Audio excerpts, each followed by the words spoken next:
W, X, Y, Z.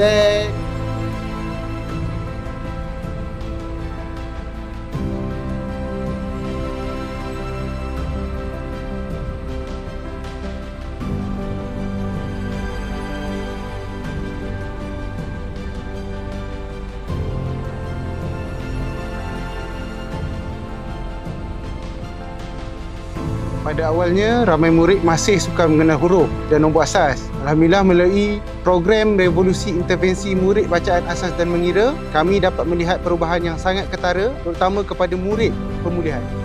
Program Revolusi Intervensi Murid Bacaan Asas dan Mengira bukan sekadar buku atau kelas, tetapi membina keyakinan mereka untuk terus hadir ke sekolah. Kehadiran guru sokongan pemulihan ini juga membantu guru memperkukuhkan kaedah pengajaran secara lebih berkesan.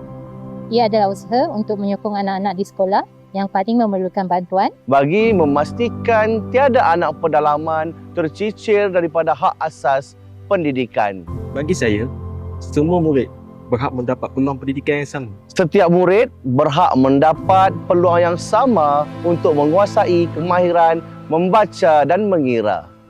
Dari ilmu yang mereka pelajari, lahirlah peluang dan dari peluang itu tercipta kejayaan yang berpanjangan. Tidak kira di bandar ataupun di pedalaman. Jika kita tidak bantu, siapa lagi?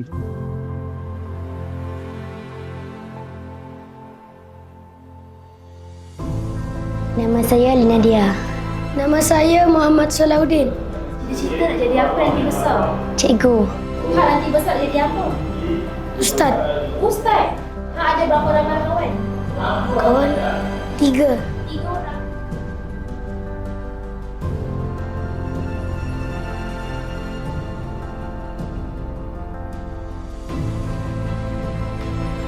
G, D, E, F, G, H, I, J.